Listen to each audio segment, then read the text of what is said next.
In 1938, veteran soldiers from the Confederacy and from the Union got together, at least for these soldiers, for the first time, meeting their opponents for a bit of a Civil War veteran reunion. You get the feeling that as the years passed these guys by and as time passed by and people began to, I don't want to say forget, but maybe lose track of some of the intricacies of the Civil War, really only these people, only these soldiers who went through what they went through were able to understand what was really happening at the time and what had happened to them since. The life of a soldier during the Civil War was something that is tremendously interesting. It's been studied far and wide, and that being the case, it is important to make an effort to understand what these people went through and what these people contributed to, this country as it is today. That being said as well, it's also important to understand that it's impossible to understand fully what these people went through without actually being there yourself. War is the most traumatic experience that human beings can encounter and take part in, and unless you experience that for yourself, as someone who's never experienced that, it's difficult to get a grasp and try to understand what was happening. Of course, it's still useful to get a glimpse into what these people were going through, because from there you can try and gain a better understanding going into the future and trying to avoid situations that these people went through. And what kind of doubles the pain for these Civil War veterans, or at least, as we imagine it, is that the American Civil War was truly a brothers' war, and it was a family war. For many people, and particularly many men in the South, defending your family was a higher priority than defending your state or defending your country. You had families that would end up getting torn apart. You would have families that would be going against, their governments, their states, whatever the case may be. And it was a divisive war, and it was a stressful war and a strenuous war for all of the soldiers who fought in it. For example, Abraham Lincoln's wife, Mary Todd Lincoln, had 3 brothers who were Confederate officers. So you can imagine the stress that she was going through, much less the stress they were going through on the battlefield. And, that's just a high level example of the everyday situation on the battlefield and for these soldiers and for those families. One of the classic lessons or classic scenes from the Civil War involves, the true story of a father who buried both of his sons who fought on opposite sides of the conflict, buried them under one grave with a gravestone that read, "Only God knows which one was right."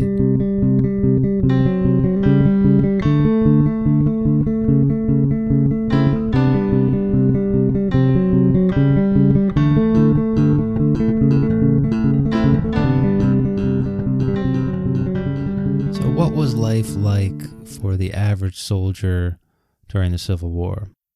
If you fought on the Union side for the North, you would have the nickname of Billy Yank. If you fought for the South, you'd have the nickname Johnny Reb. And the average soldier on both sides was about 5'7" tall, weighed about 130 pounds, and was a young kid, 20 years old, and probably a religious kid, probably a Protestant. So it's important to keep in mind the average soldier was nothing more than just, a young adult, 20-year-old. And soldiers would, run the gamut from as young as 9 years old to as old as 70 or maybe even older than that. So you had kind of an eclectic mix, white, black. If you fought for the Union, you did have a whole bunch of black soldiers as well throughout the war. But the average soldier was white and, a Protestant, religious, kind of God-fearing person. One of the first things that would happen, when you reported for duty was you'd be given a uniform. And it's important to understand that you would be given a uniform. So pretty much throughout the war, later in the war, they started figuring out this wasn't the best idea. But throughout the war, you would have one uniform. And if that thing got dirty, or if that thing got blood on it, or if that thing got, infested with some sort of critters or anything like that, you might be out of luck and you might be in serious trouble. So this thing would have to be washed continuously. A lot of times it would shrink and then it wouldn't fit. It probably wasn't comfortable to begin with. Here's a Pennsylvania soldier who's speaking about the uniform in 1864, quote, "If congressmen at Washington or the rebel Congress in Richmond were required to endure the hardships of a soldier's life during one campaign, the war would then end," end quote. So he's talking about some of the stuff that we're going to get into in a little bit, but in particular the uniform, where, soldiers just live an uncomfortable life simply based on, the basics of what they're wearing on a day-to-day basis. Now, the next thing a soldier would get would probably be shoes. And if you take a look at these, you can, Google Civil War era shoes or whatever, but a lot of times these shoes would just be essentially wooden planks with, a sole cut into them. So these shoes were incredibly uncomfortable, and you got one pair. So if they got wet, if they got muddy, if they got stuff in them, okay, you had to kind of just deal with that. It's important to note that a lot of being a soldier in the Civil War was not, kind of the glamour and the glitz of fighting in battles, but you were essentially marching from place to place for a significant period of time. So you would march, day after day, mile after mile, and these shoes would get worn down. They would be uncomfortable. Okay, so go put on some wooden shoes and go try and march a few miles. Okay, and come back and, see how you feel, see how your feet feel. So in addition to marching, soldiers would do things that normal soldiers do. So a lot of it was kind of boring, what they called picket duty, or basically keeping watch. So, the key was to keep yourself awake as you kind of stood up against a tree, essentially keeping watch around camp for, days at a time. That's sometimes. So picket duty was something that soldiers did. They engaged in, typical young man type of behavior. So they would take part in gambling, and they would take part in games. They would keep pets. So dogs were a key morale booster around the camp. A lot of soldiers kept dogs. A lot of soldiers, tried to combat the loneliness of being away from your family, being away from your friends, by doing things that, normal 20-year-old guys would do. And that consists of, again, games, fun, gambling, baseball, all sorts of different things, boxing, wrestling, whatever the case may be. It varied from, unit to unit. Another thing that soldiers did, put it simply, was drink. So alcohol was a big factor in many units and for many soldiers. And technically this was forbidden in most, by most commanders, most generals, most officers. But a lot of times the officers looked the other way because they would be hypocrites, because they were some of the worst offenders. So this was not a time period where it is like today, where everything's regulated and we know exactly what we're drinking. A lot of times these guys would just, grab whatever they could find and start drinking it. So they would have to burn away some of like the oil and the fat and that kind of stuff before they'd be able to drink some of this stuff.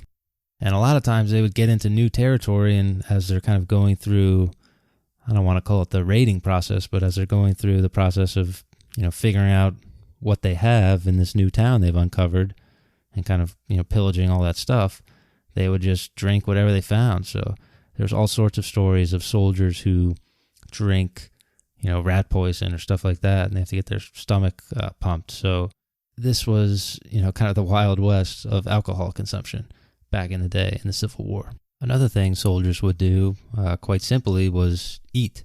So obviously keeping an army well fed is key to winning any sort of war. So historian James Robertson pretty much summed it up fantastically when he said, quote, "Whatever was placed on their plate, men seized it, swallowed it, and hoped for the best," end quote. So what he was talking about there was the reality of the food situation during the Civil War. And the reality was this: soldiers were constantly hungry, almost on the brink of starvation. So Finding food was often difficult, particularly in the winter months. Soldiers would go on rations, just like soldiers would go on rations from any war during really any time period, depending on the situation. So soldiers, essentially, because they were so hungry, were forced to essentially eat whatever was put in front of them. So soldiers often called it, hellfire stew, or they called cooks dog robbers. So the food was not exactly the high-level cuisine that some of us might be used to enjoying. Now, what were they actually eating? Okay, the diet was usually just rotten meat, rotten bread, unripe fruit, and super strong coffee. Okay, so this is a recipe for, you guessed it, disease. Soldiers loved coffee to keep, awake and keep alert all the time. And a lot of times this would be super strong coffee, but, they didn't really understand the, science behind coffee. So you can go experiment for yourself, but go eat some rotten bread and some rotten meat and then pound a bunch of coffee and see how long it takes you before you're in the bathroom doing things you don't want to be doing. So this diet and unsanitary conditions around camps led to disease and dysentery and all sorts of gross things that really killed soldiers. And 2 out of every 3 soldiers who died in the Civil War died of disease. So disease was the real killer, not guns or anything else. And this happens, over and over again. We see in warfare that the conditions outside the battlefield, disease, starvation, cold, hunger, these are the real killers, and these are the things that can lead to disaster. And just to give you an idea of the unsanitary conditions, these people didn't understand germ theory and microbes and, bacteria and that kind of stuff, at least not at the level that we understand it today. So remember those uniforms I was talking about earlier? The ones that were dirty and gross and possibly ridden with lice and other mites and just disgusting things? Those things would get washed when they did laundry in the same, buckets and kettles and stuff that they used to cook the meat. So now we can start understanding why the meat is rotten, why the conditions are unsanitary, and this is only going to contribute to that disease and just terrible conditions in camp. So soldiers almost constantly dealt with diarrhea, dysentery. There was 1 million cases of dysentery during the Civil War, which is almost 1 per soldier. I mean, it's almost that bad. And, you can see why that's the case when you look at the way the food was prepared. You had malaria, you had lice, you had all sorts of diseases that are going to end up just wiping out soldier after soldier after soldier. Another underrated aspect of this is the idea of tooth care and taking care of your teeth. So this was not a common thing, brushing your teeth, that sort of stuff was not common at the time. Flossing, certainly not. You would have soldiers getting toothaches and, just gum aches and that sort of stuff. And go Google, seriously here, go Google Civil War era, dental care or dental tools. I mean, these things look like medieval Inquisition torture devices.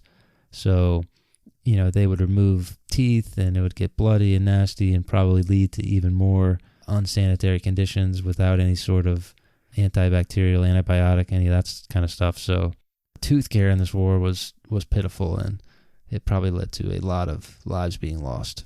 So we get the picture of kind of life in this Civil War atmosphere as not being the best. You're doing a lot of marching. You're eating a lot of gross, probably diseased food. You got men in your company dying of disease and dysentery and diarrhea. You're probably struggling with those issues yourself. So historian James Robertson, actually goes through one of these Civil War units, kind of these battalions or regiments, whatever you want to call them, and he traces what happens to them throughout the war. So they start out with about 181 men, I believe, and over the course of the war, he traces, how it went for them. So by the end of it, only 3 of the original members are alive. 26 would be killed in action. 58 would be dying of disease. and the rest would be wounded, casualties, or missing. So again, we see that 26 killed in action to 58 dead of disease. We see that 2-to-1 ratio of disease actually being the real killer for the soldiers during the Civil War. So we have this picture of a kind of bleary, drab, boring situation for soldiers on the battlefield and for soldiers just kind of waiting around, marching from place to place, dying, watching their friends die of disease. And what did they do to kind of combat this? Well, remember that these are kind of young kids, a lot of the time, in a much more romantic and much more emotional time period than we think of today. So a lot of times these soldiers would, get into a correspondence with their families back at home or their loved ones back at home, and the results are emotional and heart-wrenching to listen to. So one soldier said, quote, "I honestly believe that genuine homesickness killed more soldiers in the army than any died from measles," end quote. Another soldier said, quote, "One does not know how sweet home is till he goes through the roughs of a soldier's life," end quote. So you see that, these soldiers, as they're taking part in this, are realizing what they're missing back home. And what makes it all the more sad is that the loved ones back home are sending these letters back. And you can imagine, reading this as a soldier and just how heart-wrenching it would be. For example, here's one wife of a Confederate soldier from Virginia writing her husband, telling him about what she's experiencing back home. Quote, "When I sleep, I sometimes see you coming home and wake myself jumping up to meet you, but when I wake, you are gone, and I lay down and cry myself to sleep again," end quote. So we see how this kind of correspondence goes both ways, and the idea of homesickness can start building, and it can actually be more devastating than what's actually happening, which is truly incredible when you consider what these people were going through during the Civil War and on the battlefields. So these letters home were a way for soldiers to cope with that homesickness and cope with, the emotional baggage that comes with being a soldier in such terrible conditions. Here's another example of one of those letters, a quote from a Arkansas soldier writing home to his fiancee. Quote, "During the fight, when cannonballs were all the go, I several times became so absorbed in thinking of you that I actually forgot where I was. If it was not for you, I would have nothing, no object in the world worth living for," end quote. So it's terrible to think about what these soldiers went through and the feelings they were feeling. And it's also horrible to think about the fiancé and the wife and the daughter and the son and the husband and, whatever at home, who oftentimes would never see that person again, because let's remember how many people died in this struggle. The majority were not coming home, or at least not coming home the same way they were as they left. And the thing to keep in mind here is, so far we've described a pretty grim picture of war and a grim picture of life as a soldier, but we haven't even talked about the battles yet. So these people still had to go into battle. And I think, again, historian James Robertson nails it when he says, quote, "Only soldiers know the real hell of combat. Battlefields of the 1860s were ferocious, grotesque places, with agony and death present in all their ghastly forms. Even the most disturbing pictures cannot convey what it was like to take part in such slaughter or witness its aftermath.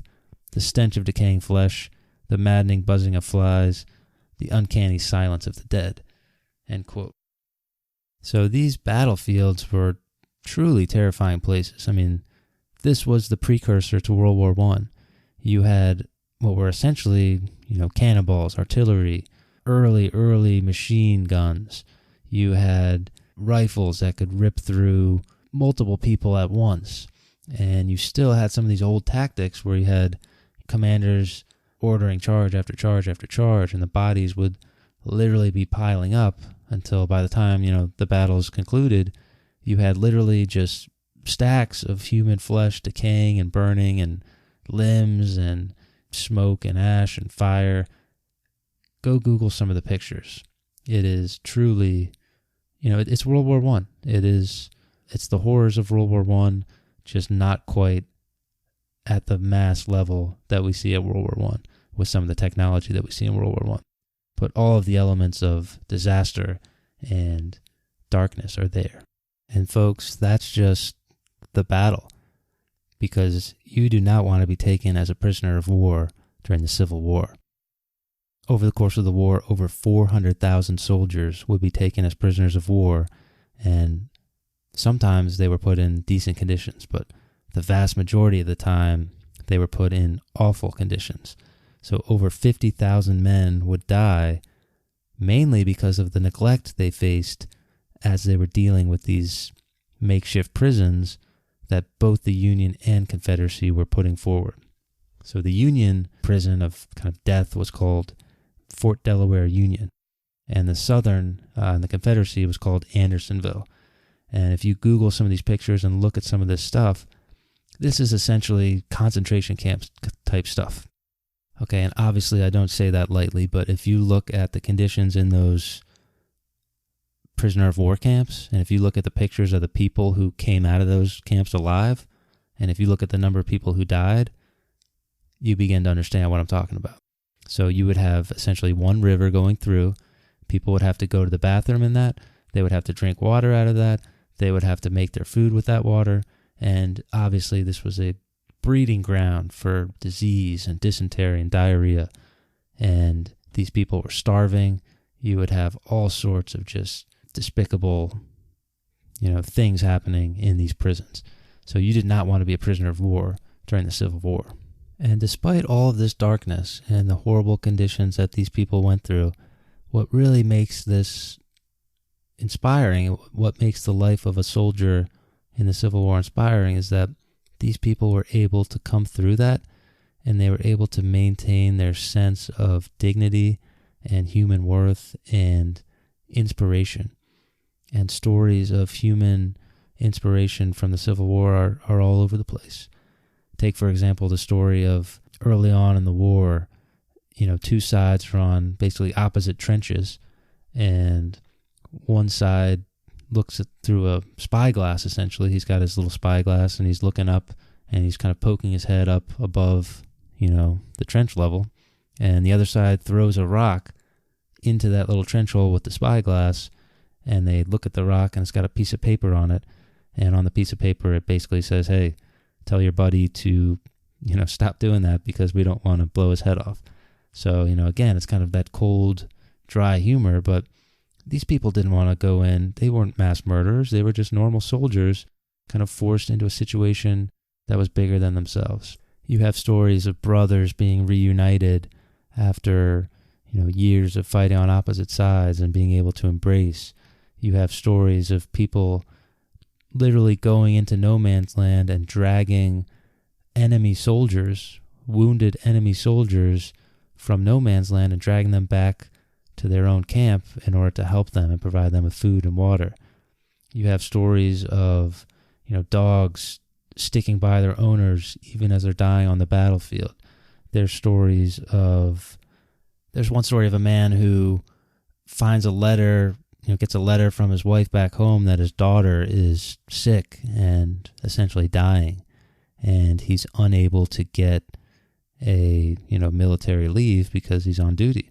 So he literally packs up his stuff and says, bump that, and he walks all the way back, across the state to his home to take care of his little girl.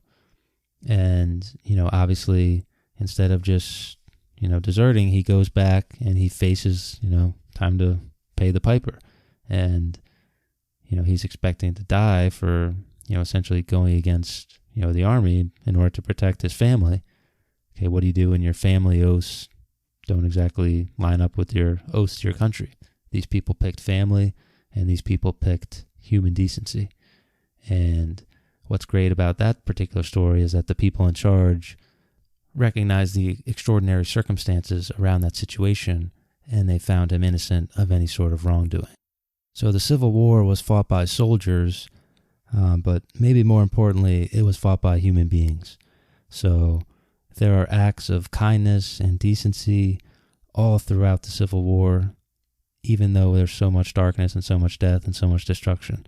And these human beings are capable of terrible things, yes, but they're also capable of goodness and decency, and perhaps that's what makes the Civil War so interesting, and maybe that's what makes history in general so interesting.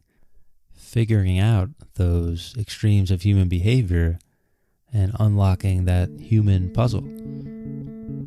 Thanks for listening.